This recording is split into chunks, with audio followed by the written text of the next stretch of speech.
Hey everybody, we've got a great video for you today because we are looking at 3 cars that did not age well for whatever reason. So the first car we are looking at today is the Fiat 500L, and this one in particular is a 2014 model. Now unfortunately the L just didn't have really any of the same charm as the initial 500. It kind of looked like someone took a 500, stuck it in the oven, it poofed out, but the proportions are weird. The powertrain is weird. It has, I kid you not, one of the worst manual transmissions I have driven, I think, ever.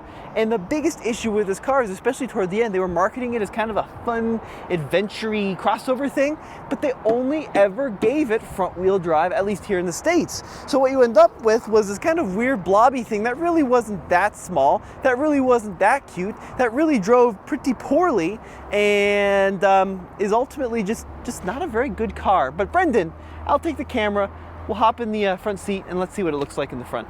Now, I do believe that this 500 is what they call the trekking model. So you've got some body cladding there, and this is supposed to be like the adventure model, but once again, only front wheel drive. And Brendan, we're out here at Dealers Auto Auction of the Rockies, checking these cars out. And one thing which is interesting is we got these seat covers on this car, but I'm not really sure why, because the seats seem to be in just about perfect condition. Yeah, I actually kind of like this two-tone look here where you've got a cloth insert with some leather, I'm guessing, side bolsters here. But as far as the dash layout goes, I think it's actually pretty easy to use. You have your, typical 2014 style touchscreen here. I do like that you have this little thing that pops up here because it's not your glove box. You have your actual glove box down here, so you do have a decent amount of storage. And then you do have your aux cords, you have your HVAC controls. Did you notice the steering wheel's a square? Is it a square? Yeah, it's a square. That's why it's all weird like that, because it's not a perfect circle. It's so weird to the eyes to see it. It makes it look like they didn't do it properly. Well, Brendan, why don't you get them fired up? And I want your impression on this 6-speed manual, because this was, when this car was new, if I remember correctly, one of the worst manual transmissions I've ever felt. It was sloppy, the throws were long, it had no precision in it to note whatsoever. So I'm curious to see if that's going to be the same thing today. Now, one thing which is very odd about these cars is it really feels like you're driving around in a van. You've got a huge dashboard, and then you've got these funny little quarter windows on the left and the right front.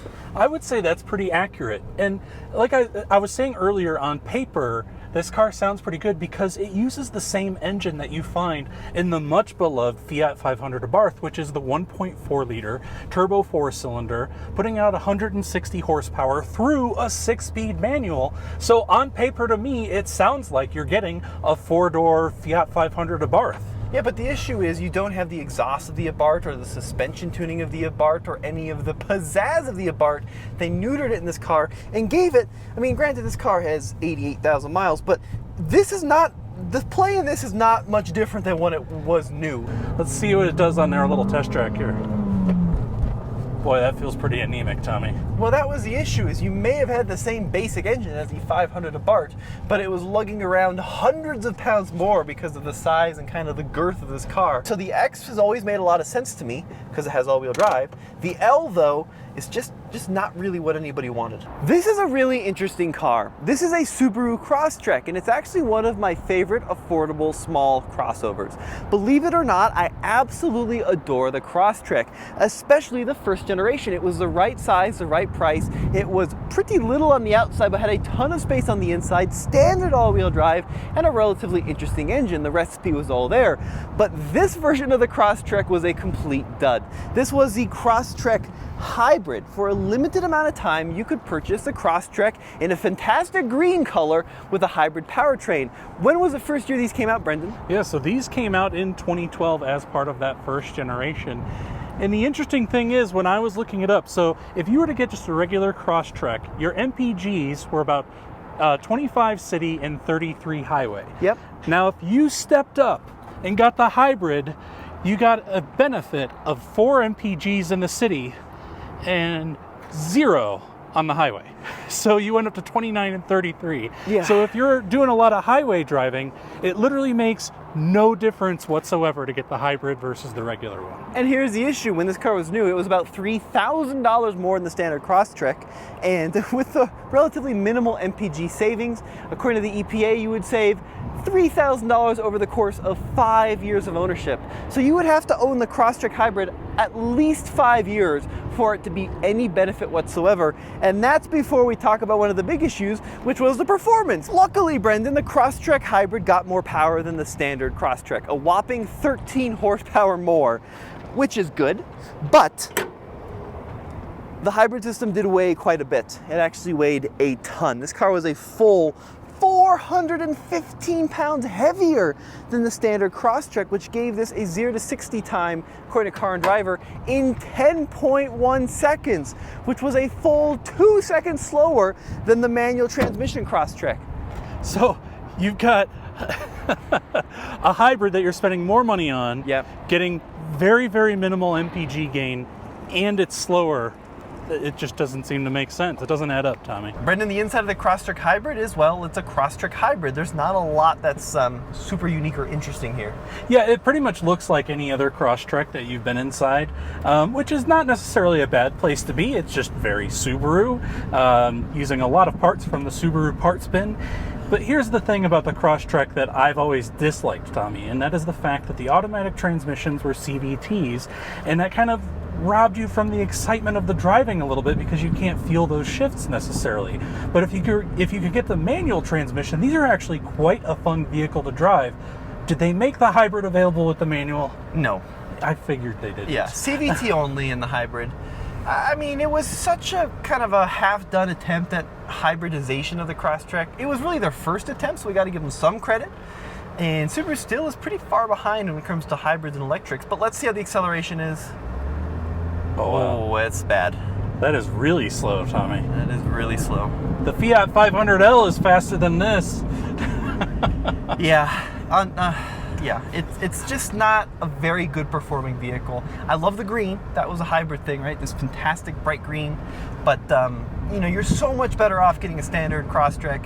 You don't have to deal with the batteries going bad. You don't have to deal with the added complexity. It's a great car, especially with the stick. Get a standard Crosstrek and avoid the hybrid. Absolutely. Of all the cars on this enormous lot, it's this car that I think has aged worse than any other. This is a 2012 Volkswagen Golf TDI, the turbo diesel. So of course, if you have not been living under a rock, you know that, about 10, 12 years or so ago, Volkswagen was really pushing this concept of clean burning diesel.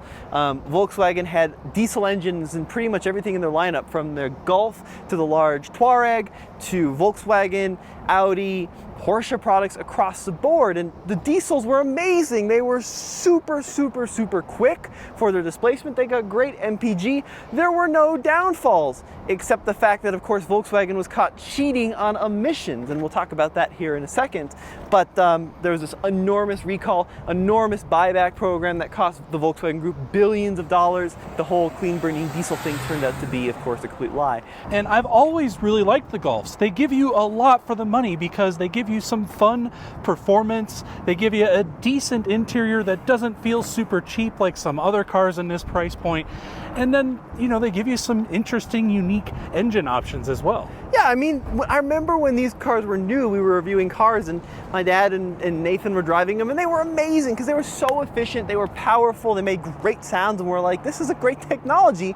How come other manufacturers aren't catching on? Well, I had an interesting conversation with Chevrolet engineers after the whole Dieselgate thing happened, and they were also, if you remember, experimenting with diesel and like the Cruze. And I remember talking to them, and they said we couldn't figure out how Volkswagen was getting the power and efficiency numbers out of the Jetta, and they just simply couldn't match it in the Cruze while maintaining those required efficiency from the tailpipe numbers, the clean numbers that they had to achieve. So, I mean, it really hurt Volkswagen as a brand. It really hurt them as a company. But let's show you the inside, because these cars are actually pretty cool inside now. Now, I genuinely love these 6th gen Golfs. They're the right size. They're a super great interior. I love kind of the funky seat upholstery you could get in these. Yeah, and they're pretty well bolstered too. So if you're the kind of person that likes to take these through a canyon and do some spirited driving, these seats will hold you in.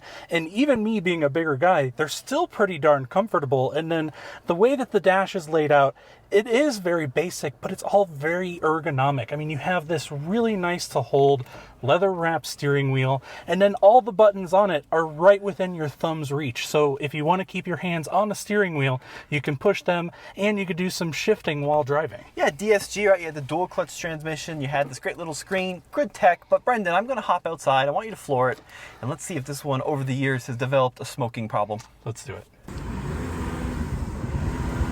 Okay. Now, Brendan, I will say, these cars didn't smoke that bad when they were new. This car has, I think, some either a tune or something wrong with it. Yeah. But, you know, all of these diesels, regardless of what they are, from a Cummins to a 7.3 Ford to a TDI, when they age, they just always end up smoking so badly.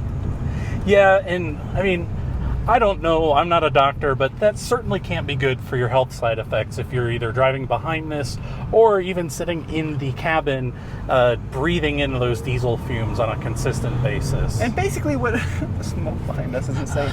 Basically what Volkswagen ended up doing, right, is they put in a cheat mode in this car where if the car sensed it was on a dyno, you know, with the front wheel spinning at a faster rate than the rear wheels, with the hood open, right, when it was in its testing mode, it would be very, very clean. And then the second you actually got it out on the road, it would enter its dirty mode. We have a problem. On the engine die? Yeah. Oh, there we go. It's back, baby. Okay. All right, give her hell, Brendan. All right, let's do it. Not too bad. Yeah, not too bad. Oh, yeah. Oh, yeah, it's bad. Yeah. Yeah, it's It bad. doesn't feel particularly quick. I mean, it's maybe a little bit faster than what you would expect out of an economy car, but as far as a Golf goes, I mean, it's certainly no GTI, that's for sure, for certain. Well, and these cars also got that tune to clean them up, and they were a lot slower. When people got them back, they were disappointed. But basically, these cars don't use a urea injection system, right? They don't have a DEF system like every new diesel on the market does now, at least here in the States. Sure. And Volkswagen was like, don't worry, we cracked the code. These are clean-burning diesels. Yeah, they were lying. They weren't. And that's really unfortunate, honestly, because when you were out there buying these, and most people, I mean, they had an enthusiastic following because everybody was just amazed. I can get these great MPGs. It's a little bit faster than the economy version, and it's kind of fun to drive as well, but they were just lying to everybody, and it's just so disappointing that we couldn't enjoy that car for what it was. 100%. All right, Brendan, well, let's park this puppy up and we'll close this video. All right, folks, there you have it. 3 cars which really, really, really didn't age well. A big thank you to Brendan behind the camera. Brendan, of the 3, which is your favorite and which is your least favorite? Well, you know, if you had asked me before Dieselgate, I would have said this one right here would be my favorite. But now, after that and having driven it, I would probably pick the Fiat 500L. Now, for me, it's a Crosstrek. I know it's a bad car, but it's still a Crosstrek, and I love them. I'm sorry, I do. But guys, let me know what you think in the comment section below. This has been Tommy, Brendan, the Camera Ninja. We'll see you in the next video.